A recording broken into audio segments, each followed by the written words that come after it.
ហើយអ្វីបានយើងម្នាក់ខ្លះរងទុក្ខដោយស្ងៀមស្ងាត់មនុស្សដែលអ្នកគិតថាសុខសប្បាយប្រហែលជាមិនសុខសប្បាយមានមនុស្សម្នាក់នៅក្នុងជីវិតរបស់អ្នកគាត់តែងតែប្រាប់អ្នកថាអត់អីទេខ្ញុំមិនអីទេធម្មតាទេចាំដោះស្រាយខ្លួនឯងបានកុំបារម្ភហើយអ្នកក៏ជឿព្រោះគាត់នៅតែទៅធ្វើការនៅតែញញឹមនៅតែឆ្លើយ Messenger នៅតែផុសរូបភាពជាមួយមិត្តភក្តិនៅតែជួបគ្រួសារនៅតែរកលុយនៅតែសងបំណុលនៅតែជួយអ្នកដទៃប៉ុន្តែតើអ្នកធ្លាប់គិតទេថាមនុស្សម្នាក់អាចរស់នៅធម្មតាខណៈដែលនៅខាងក្នុងគាត់កំពុងប្រយុទ្ធជាមួយអ្វីមួយដែលគ្មានអ្នកមើលឃើញប្រហែលម្នាក់នោះគឺអ្នកឬប្រហែលជាគឺមនុស្សដែលអង្គុយនៅជិតអ្នករាល់ថ្ងៃប្តីរបស់អ្នកប្រពន្ធរបស់អ្នកឪពុកម្ដាយបងប្អូនមិត្តភក្តិឬកូនរបស់អ្នកបញ្ហាដ៏គួរឲ្យចាប់អារម្មណ៍មួយរបស់សង្គមយើងគឺយើងអាចសួរមនុស្សម្នាក់ថារកលុយបានប៉ុន្មានរៀបការហើយឬនៅកូនរៀនដល់ណាហើយទិញផ្ទះហើយឬនៅទិញឡានហើយឬនៅប៉ុន្តែយើងកម្រសួរថាក្នុងចិត្តឯងពេលនេះមានសុខសប្បាយទេហើយសូម្បីតែពេលមាននរណាម្នាក់សួរមនុស្សជាច្រើនក៏មិនដឹងថាត្រូវឆ្លើយយ៉ាងដូចម្តេចព្រោះពួកគេបានរៀនរឿងមួយតាំងពីក្មេងកុំបង្ហាញថាខ្លួនឯងទន់ខ្សោយថ្ងៃនេះយើងមិនមកនិយាយថាយើងមិនចេះបង្ហាញអារម្មណ៍ទេវាសាមញ្ញពេកយើងចង់សួរសំណួរដែលជ្រៅជាងនេះហើយអ្វីបានជាមនុស្សមួយចំនួនក្នុងសង្គមយើងមានអារម្មណ៍ថាឈឺចាប់របស់ខ្លួនត្រូវតែលាក់ហើយប្រសិនបើអ្នកធ្លាប់និយាយថាខ្ញុំអត់អីទេទាំងដែលអ្នកដឹងថាអ្នកមិនអីនោះទេសូមនៅជាមួយវីដេអូនេះដល់ចប់ខ្ញុំមិនអីទេអាចជាប្រយោគលាក់រឿងច្រើនបំផុតសាកគិតពីប្រយោគមួយខ្ញុំមិនអីទេវាអាចមានន័យថាខ្ញុំកំពុងពិបាកប៉ុន្តែខ្ញុំមិនចង់រំខានអ្នកទេវាអាចមានន័យថាខ្ញុំខ្លាចថាបើខ្ញុំនិយាយអ្នកនឹងមិនយល់ខ្ញុំទេវាអាចមានន័យថាខ្ញុំមិនចង់ឲ្យគ្រួសារខ្ញុំបារម្ភវាអាចមានន័យថាខ្ញុំខ្មាស់គេវាអាចមានន័យថាខ្ញុំមិនដឹងថាតើខ្ញុំគួរចាប់ផ្ដើមនិយាយពីពេលណាឬខ្ញុំបានរស់នៅជាមួយបញ្ហានេះយូរហើយរហូតខ្ញុំគិតថាវាជារឿងធម្មតានេះជាចំណុចដែលយើងគួរឈប់បន្តិចពេលមនុស្សម្នាក់មិននិយាយពីបញ្ហាយើងងាយគិតថាគាត់មិនមានបញ្ហាទេប៉ុន្តែការមិននិយាយមិនមែនមានន័យថាមិនមានការឈឺចាប់ទេមនុស្សខ្លះយំតែម្នាក់ឯងមនុស្សខ្លះបើកទូរស័ព្ទមើល Facebook រហូតដល់ដេកមនុស្សខ្លះធ្វើការរហូតដើម្បីកុំឲ្យមានពេលគិតមនុស្សខ្លះចូលចិត្តនៅម្នាក់ឯងមនុស្សខ្លះនិយាយកំប្លែងជាងមុនមនុស្សខ្លះកាន់តែស្ងាត់មនុស្សខ្លះកាន់តែខឹងងាយមនុស្សខ្លះកាន់តែខំរកលុយមនុស្សខ្លះក្លាយជាមនុស្សដែលជួយគេគ្រប់គ្នាប៉ុន្តែមិនដែលសុំជំនួយពីនរណាម្នាក់ហើយរឿងគួរឲ្យចាប់អារម្មណ៍បំផុតការលាក់ការឈឺចាប់អាចមើលទៅដូចជាភាពរឹងមាំត្រូវរឹងមាំពាក្យល្អមួយដែលពេលខ្លះคล้ายជាបន្ទុកតាំងពីយើងនៅតូចយើងស្ដាប់ពាក្យជាច្រើនកុំយំប្រុសមិនត្រូវយំទេត្រូវអត់ធ្មត់ជីវិតគេពិបាកជាងយើងទៀតយើងរឿងតូចប៉ុណ្ណឹងកុំគិតច្រើនគេនិយាយអីកុំខ្វល់ពាក្យទាំងនេះភាគច្រើនមិនបាននិយាយដោយចេតនាអាក្រក់ទេឪពុកម្ដាយជាច្រើននិយាយវាព្រោះពួកគេចង់ឲ្យកូនរឹងមាំប៉ុន្តែមានភាពខុសគ្នាមួយរវាងការបង្រៀនឲ្យមនុស្សរឹងមាំការបង្រៀនឲ្យមនុស្សលាក់ការឈឺចាប់មនុស្សរឹងមាំមិនមែនជាមនុស្សដែលមិនដែលឈឺទេមនុស្សរឹងមាំគឺមនុស្សដែលអាចនិយាយថាខ្ញុំកំពុងពិបាកខ្ញុំត្រូវការជំនួយខ្ញុំមិនយល់ទេខ្ញុំខ្លាចខ្ញុំឈឺចាប់ហើយនៅតែបន្តដំណើរប៉ុន្តែប្រសិនបើយើងបង្រៀនកូនថាបង្ហាញអារម្មណ៍បង្ហាញអារម្មណ៍ ខ្សោយ កូនអាចរៀនពីរឿងមួយ ដើម្បីឲ្យគេស្រឡាញ់ខ្ញុំត្រូវតែលាក់ផ្នែកនៃដែលខ្សោយរបស់ខ្ញុំ ហើយគំនិតនេះអាចធំឡើងជាមួយគាត់ ពេលគាត់ក្លាយជាសិស្ស គាត់មិនប្រាប់ថាគាត់មានបញ្ហា ពេលក្លាយជានិស្សិត គាត់មិនប្រាប់ថាគាត់មានសម្ពាធ ពេលចូលធ្វើការ គាត់មិនប្រាប់ថាគាត់ហត់ ពេលរៀបការ គាត់មិនប្រាប់ដៃគូថាគាត់ឈឺចិត្ត ពេលក្លាយជាឪពុកម្ដាយ គាត់និយាយថាខ្ញុំត្រូវតែរឹងមាំសម្រាប់កូន ថ្ងៃមួយ គាត់ភ្លេចសួរខ្លួនឯងថា បើខ្ញុំអស់កម្លាំង តើអ្នកណាអនុញ្ញាតឲ្យខ្ញុំសម្រាក មុខមាត់សង្គម ហេតុអ្វីអៀនអាចធ្ងន់ជាងការឈឺចាប់ មានរឿងមួយដែលមានឥទ្ធិពលខ្លាំងលើការរស់នៅរបស់មនុស្សគ្រប់គ្នា ការខ្លាចថាអ្នកដទៃនឹងគិតថាយ៉ាងម៉េចពីយើង ហើយនៅក្នុងសហគមន៍ដែលមនុស្សស្គាល់គ្នាច្រើន សំណួរមួយអាចក្លាយជាបន្ទុកធ្ងន់ គេនឹងនិយាយអ្វីៗ បើអ្នកបរាជ័យក្នុងអាជីវកម្ម តើអ្នកនឹងនិយាយអ្វី បើអ្នកបែកគ្នាជាមួយគូស្នេហ៍ តើអ្នកនឹងនិយាយអ្វី បើអ្នកមានបញ្ហាគ្រួសារ តើអ្នកនឹងនិយាយអ្វី បើអ្នកបាត់បង់ការងារ តើគេនឹងនិយាយអ្វី បើអ្នកមានបញ្ហាហិរញ្ញវត្ថុ តើគេនិយាយអ្វី ហើយនៅពេលដែលយើងខ្លាចការវិនិច្ឆ័យ យើងចាប់ផ្ដើមលាក់ លាក់ពីមិត្ត លាក់ពីគ្រួសារ លាក់ពីប្ដី លាក់ពីប្រពន្ធ ពេលខ្លះលាក់ពីខ្លួនឯង សាកស្រមៃមនុស្សម្នាក់ដែលកំពុងជួបបញ្ហាហិរញ្ញវត្ថុ គាត់មានបំណុល ប្រាក់ខែមិនគ្រប់ ត្រូវបង់ថ្លៃផ្ទះ ត្រូវបង់ថ្លៃសាលាកូន ត្រូវជួយឪពុកម្ដាយ នៅកន្លែងការងារគាត់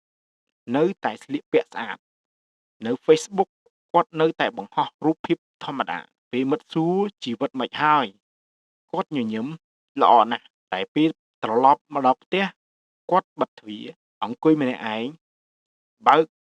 កម្មវិធីធនាគារ មើលចំនួនលុយ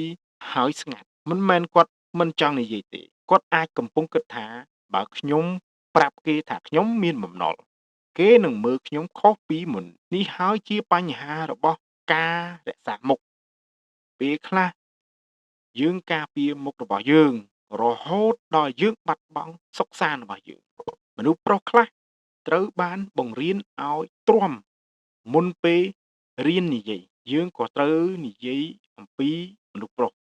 ព្រោះមនុស្សប្រុសជាច្រើនត្រូវបានបង្រៀនថា អ្នកត្រូវជាអ្នកដោះស្រាយបញ្ហា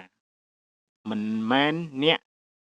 ជាអ្នកសុំជំនួយទេ មនុស្សប្រុសត្រូវតែរកលុយ ត្រូវការពារគ្រួសារ ត្រូវធ្វើការខ្លាំង ត្រូវការទទួលខុសត្រូវ ត្រូវមិនបង្ហាញភាពទន់ខ្សោយ ហើយនៅពេលដែលបុរស ឬក៏មនុស្សប្រុសម្នាក់នោះមានបញ្ហា គាត់អាចនឹងមិននិយាយថា ខ្ញុំឈឺចិត្តណាស់ ឬក៏គាត់អាចនិយាយថា ទុកខ្ញុំឯងសិន ឬគ្មានអីទេ ឬគ្រាន់តែស្ងាត់ ពេលខ្លះការឈឺចាប់របស់មនុស្សប្រុសមិនចេញមកជាមួយទឹកភ្នែកទេ វាអាចចេញមកជាកំហឹង ជាការខឹងងាយ ជាការធ្វើការងារខ្លាំងពេក ជាការផឹក ជាការចំណាយលុយដោយគ្មានការគិត ជាការចូលចិត្តនៅម្នាក់ឯង ឬជាការមិនចង់និយាយជាមួយនរណាម្នាក់ ដូច្នេះប្រសិនបើមនុស្សប្រុសម្នាក់នោះនៅក្នុងជីវិតអ្នកកាន់តែស្ងាត់ កុំប្រញាប់សន្និដ្ឋានថាគាត់មិនខ្វល់ទេ ប្រហែលជាគាត់ខ្វល់ខ្លាំងពេក ប្រហែលជាគាត់គ្រាន់តែមិនបានរៀនពីរបៀបនិយាយអំពីវា ស្ត្រីក៏អាចទទួលបន្ទុកមួយផ្សេងទៀត ត្រូវធ្វើឲ្យគ្រួសារមើលទៅល្អ ប៉ុន្តែនេះមិនមែនជាបញ្ហារបស់មនុស្សប្រុសតែប៉ុណ្ណោះទេ ស្ត្រីក៏អាចមានបន្ទុករបស់ខ្លួន ត្រូវធ្វើជាកូនល្អ ប្រពន្ធល្អ ម្ដាយល្អ បុគ្គលិកល្អ អ្នកជួយគ្រួសារល្អ ហើយពេលខ្លះស្ត្រីម្នាក់អាចគិតថា បើខ្ញុំប្រាប់ថាខ្ញុំហត់ គេនឹងគិតថាខ្ញុំមិនចង់ចេះអត់ធ្មត់ទេ បើខ្ញុំនិយាយពីបញ្ហាគ្រួសារខ្ញុំនឹងអាម៉ាស់ បើខ្ញុំនិយាយថាខ្ញុំមិនសប្បាយចិត្ត គេនឹងគិតថាខ្ញុំជាមនុស្សអាក្រក់ ដូច្នេះនាងញញឹម ធ្វើម្ហូប មើលកូន ទៅធ្វើការ ជួយគ្រួសារ ហើយបន្តដំណើរ តែអ្វីដែលគេមិនឃើញ គឺការសន្ទនានៅក្នុងខួរក្បាលរបស់នាងរាល់យប់ តើខ្ញុំធ្វើអ្វីខុស ហេតុអ្វី ខ្ញុំមិនសប្បាយចិត្តដូចមុនតើខ្ញុំអាចនិយាយជាមួយអ្នកណានេះហើយជាអ្វីដែលយើងត្រូវយល់មនុស្សមិនតែងតែបង្ហាញការឈឺចាប់តាមរយៈរូបភាពដែលយើងរំពឹងទុកទេ Trauma មិនចាំបាច់មានសំឡេងមានរឿងមួយទៀតដែលជ្រៅជាងការខ្មាស់គេវាគឺអ្វីដែលយើងបានរៀនពីគ្រួសាររបស់យើងកុមារម្នាក់អាចធំឡើងក្នុងផ្ទះតែមនុស្សពេញវ័យមិនដែលនិយាយថាខ្ញុំសុំទោសមិនដែលនិយាយខ្ញុំខុសមិនដែលនិយាយថាខ្ញុំយល់ពីអារម្មណ៍កូនជំនួសមកវិញមានតែស្ដាប់ឪពុកម្ដាយកុំឆ្លើយកុំយំឬខំរៀនមើលកូនគេហេតុអ្វី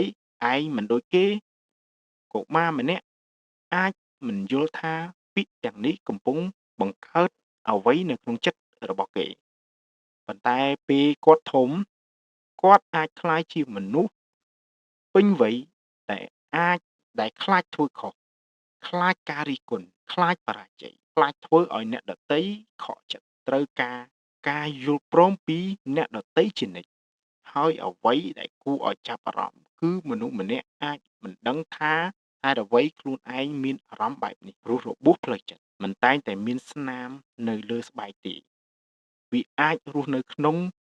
របៀបដែលយើងគិតរបៀបដែលយើងស្រឡាញ់របៀបដែលយើងឆ្លោះរបៀបដែលយើងចិញ្ចឹមកូនរបៀបដែលយើង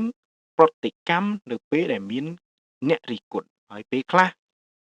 យើងកំពុងបន្តអ្វីមួយដែលយើងធ្លាប់រងដោយមិនដឹងខ្លួន Social Media យើងឃើញជីវិតគេប៉ុន្តែមិនឃើញយប់របស់គេសប្តាហ៍ថ្ងៃមានរឿងមួយធ្វើឲ្យបញ្ហានេះកាន់តែស្មុគស្មាញ Social Media យើងឃើញអ្នកដទៃញញឹមដើរលេងញ៉ាំអាហារទិញឡានទិញផ្ទះរៀបការមានកូនជោគជ័យហើយខួរក្បាលរបស់យើងចាប់ផ្ដើមប្រៀបធៀបហេតុអ្វីជីវិតគេដូចជាល្អហេតុអ្វីជីវិតខ្ញុំមិនដូចគេប៉ុន្តែមានអ្វីមួយដែលយើងភ្លេចយើងកំពុងប្រៀបធៀបជីវិតពិតរបស់យើងជាមួយ highlight reel របស់អ្នកដទៃអ្នកឃើញរូបថតដែលគាត់ជ្រើសបង្ហោះអ្នកមិនឃើញការឆ្លោះមុនថតរូបទេអ្នកឃើញរថយន្តអ្នកមិនឃើញបំណុលទេអ្នកឃើញវិស្មការអ្នកមិនឃើញការងារដែលគាត់ត្រូវធ្វើរយៈពេលជាច្រើនខែដើម្បីសន្សំលុយទេអ្នកឃើញស្នាមញញឹមអ្នកមិនឃើញពេលគាត់យំទេហើយអ្វីដែលគ្រោះថ្នាក់បំផុតគឺពេលយើងយកជីវិតខាងក្រោយឆាករបស់យើងទៅប្រៀបធៀបនឹងឆាករបស់អ្នកដទៃហេតុអ្វីមនុស្សខ្លះមិនសុំជំនួយប្រហែលជាសំណួរសំខាន់បំផុតគឺបើមនុស្សម្នាក់កំពុងរងទុក្ខហេតុអ្វីគាត់មិនសុំជំនួយមានមូលហេតុច្រើនទី1ខ្លាចគេវិនិច្ឆ័យគេនឹងគិតថាខ្ញុំខ្សោយទី2ខ្លាចជាបន្ទុកគេក៏មានបញ្ហារបស់គេដែរទី3មិនដឹងថាត្រូវនិយាយយ៉ាងម៉េចពេលបញ្ហាមានច្រើនពេកពាក្យអាចមិនគ្រប់ទី4ធ្លាប់និយាយហើយគេមិនស្ដាប់ប្រសិនបើមនុស្សម្នាក់បើកចិត្តហើយអ្នកឆ្លើយកុំគិតច្រើនគ្រប់គ្នាក៏ជួបដែរត្រូវរឹងមាំទៅ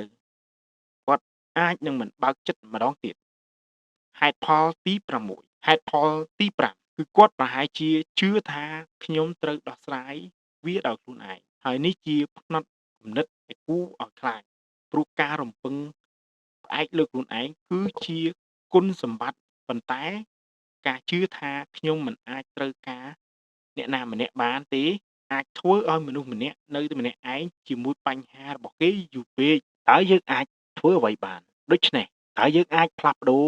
អ្វីបានមិនចាំបាច់តែចាប់ផ្ដើមពីរឿងធំទេយើងចាប់ផ្ដើមពីសំណួរតូចមួយជំនួសឲ្យមានអីសួរពេលនេះអ្នកពិតជាសុខសប្បាយមែនទេហើយសំខាន់ជាងសំណួរនេះគឺការស្ដាប់កុំប្រញាប់ដល់ដំណោះស្រាយពេលមនុស្សម្នាក់និយាយថាខ្ញុំហត់ណាស់កុំប្រញាប់និយាយអ្នកផ្សេងហត់ជាងអ្នកទៀតសាកនិយាយថាខ្ញុំខ្ញុំស្ដាប់អ្នកបើគាត់និយាយថាខ្ញុំមានអារម្មណ៍ថាខ្ញុំបរាជ័យកុំប្រញាប់និយាយហត់ទេអ្នកមិនបរាជ័យទេសាកសួរអ្វីដែលធ្វើឲ្យអ្នកមានអារម្មណ៍បែបនេះពេលខ្លះមនុស្សមិនត្រូវការអ្នកជួសជុលជីវិតរបស់គេទេ គេត្រូវការមនុស្សម្នាក់ដែលមិនរត់ចេញនៅពេលគេចាប់ផ្ដើមនិយាយពីអ្វីដែលឈឺចាប់សម្រាប់អ្នកដែលកំពុងលាក់ការឈឺចាប់ហើយបើអ្នកជាមនុស្សម្នាក់ដែលកំពុងស្ដាប់វីដេអូនេះហើយអ្នកដឹងថាអ្នកកំពុងលាក់អ្វីមួយខ្ញុំចង់ប្រាប់អ្នកឬមួយអ្នកមិនចាំបាច់រងចាំរហូតដល់បញ្ហាធ្ងន់ធំទើបអ្នកមានសិទ្ធិសុំជំនួយទេអ្នកមិនចាំបាច់បង្ហាញថាអ្នករឹងមាំគ្រប់ពេលទេអ្នកមិនចាំបាច់ដោះស្រាយគ្រប់យ៉ាងម្នាក់ឯងទេអ្នកអាចនិយាយខ្ញុំមិនសុខសប្បាយទេអ្នកអាចនិយាយខ្ញុំត្រូវការអ្នកស្ដាប់ខ្ញុំបន្តិចអ្នកអាចនិយាយខ្ញុំដឹងថាត្រូវធ្វើអ្វីទេនេះមិនមែនជាការបរាជ័យទេវាគឺជាការស្មោះត្រង់ជាមួយខ្លួនឯងហើយប្រសិនបើបញ្ហារបស់អ្នកធ្ងន់ធ្ងរឬអ្នកមានអារម្មណ៍ថាអ្នកមិនអាចទប់ទល់បានសូមកុំប្រឈមមុខនឹងវាតែម្នាក់ឯងស្វែងរកមនុស្សដែលអ្នកទុកចិត្តនិយាយជាមួយអ្នកជំនាញផ្នែកសុខភាពផ្លូវចិត្តឬសេវាជំនួយដែលអ្នកអាចទុកចិត្តបានការសុំជំនួយមិនមែនមានន័យថាអ្នកខ្សោយទេពេលខ្លះវាជាវិធីដែលមនុស្សរឹងមាំម្នាក់ជ្រើសរើសការពារខ្លួនឯងយើងមិនចាំបាច់រងចាំឲ្យមនុស្សម្នាក់បែកបាក់ទើបយើងសួរមានអីមានន័យទេប្រហែលជារឿងដែលយើងត្រូវផ្លាស់ប្ដូរមិនមែនគឺជាការធ្វើឲ្យមនុស្សគ្រប់គ្នានិយាយពីអារម្មណ៍របស់ខ្លួនទេមនុស្សម្នាក់មានសិទ្ធិរក្សាភាពឯកជនប៉ុន្តែយើងអាចបង្កើតសង្គមមួយដែលនៅពេលដែលមនុស្សម្នាក់សម្រេចចិត្តបើកចិត្តគេមិនត្រូវបានធ្វើឲ្យខ្មាស់អៀនទេមិនត្រូវបានសើចចំអកមិនត្រូវបានមានការប្រៀបធៀបមិនត្រូវបានវាជារឿងតូចទេយើងអាចរៀនស្ដាប់រៀនសួររៀននិយាយថាខ្ញុំយល់ទាំងអស់ខ្ញុំមិនយល់ទាំងអស់ទេប៉ុន្តែខ្ញុំនៅទីនេះស្ដាប់អ្នកព្រោះមនុស្សម្នាក់អាចមានការងារមានផ្ទះមានឡានមានគ្រួសារមានមិត្តភ័ក្តិរាប់សិបនាក់មានអ្នក follow រាប់ពាន់នាក់ហើយនៅតែមានអារម្មណ៍ថាគ្មាននរណាម្នាក់យល់ពីខ្លួនដូច្នេះលើកក្រោយអ្នកឃើញមនុស្សម្នាក់ញញឹមកុំសន្និដ្ឋានថាគាត់សុខសប្បាយហើយលើកក្រោយដែលមាននរណាម្នាក់សួរអ្នកថាឯងសុខសប្បាយទេមុននឹងឆ្លើយខ្ញុំអត់អីទេសាកសួរខ្លួនឯងមួយផ្លែតតើខ្ញុំពិតជាអត់អីមែនទេប្រហែលជាចម្លើយរបស់អ្នកអាចផ្លាស់ប្ដូរជីវិតរបស់អ្នកបានហើយប្រសិនបើអ្នកស្គាល់មនុស្សម្នាក់ដែលតែងតែនិយាយថាខ្ញុំមិនអីទេប្រហែលថ្ងៃនេះអ្នកអាចផ្ញើសារទៅគាត់មួយឃ្លាខ្ញុំមិនដឹងថាអ្នកកំពុងជួបអ្វីទេប៉ុន្តែបើអ្នកចង់និយាយខ្ញុំនៅទីនេះពេលខ្លះសារមួយការស្ដាប់មួយដងការអោបមួយឬការមិនវិនិច្ឆ័យអាចមានន័យច្រើនជាងដំបូងមាន100ឃ្លាមានមនុស្សជាច្រើននៅជុំវិញយើងដែលកំពុងប្រយុទ្ធជាមួយសង្គ្រាមមួយដែលយើងមើលមិនឃើញពួកគេប្រហែលជាមិនត្រូវការឲ្យយើងជួសជុលជីវិតរបស់ពួកគេទេពួកគេប្រហែលគ្រាន់តែចង់ដឹងថាបើខ្ញុំនិយាយការពិតតើអ្នកនៅតែទទួលយកខ្ញុំទេដូច្នេះ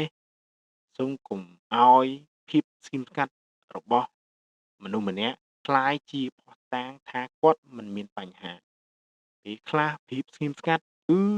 ជារបៀបដែលមនុស្សម្នាក់កំពុងស្រែកសុំឲ្យមានអ្នកស្ដាប់បើវីដេអូនេះធ្វើឲ្យអ្នកគិតដល់មនុស្សម្នាក់កុំចាំរហូតដល់ថ្ងៃដែលគាត់បែកបាក់ញ៉ាវីដេអូនេះទៅគាត់ឬគ្រាន់ស្ដាប់ហើយសួរគាត់ថាបងប្អូនមិត្តពេលនេះបាយមែនទេហើយប្រសិនបើអ្នកកំពុងតែជួបរឿងលំបាកសូមចាំថាអ្នកមិនចាំបាច់រឹងមាំគ្រប់ពេលទេអ្នកមិនចាំបាច់ដោះស្រាយគ្រប់យ៉ាងម្នាក់ឯងទេហើយការសុំជំនួយមិនធ្វើឲ្យអ្នកក្លាយជាអ្នកខ្សោយឡើយចុងបញ្ចប់និយាយមិនមែនមានន័យថាខ្សោយពេលខ្លះការនិយាយគឺជាការចាប់ផ្ដើមព្យាបាលខ្លួនឯងសូម Subscribe Comment ហើយចែករំលែកមានសំណួរអាចដាក់នៅក្នុង Comment តើអ្នកគិតថាមូលហេតុអ្វីដែលធំបំផុតធ្វើឲ្យមនុស្សម្នាក់មិនហ៊ាននិយាយពីបញ្ហារបស់ខ្លួនអាចសាកឆ្លើយឬក៏ Comment នៅបាទសូមអរគុណ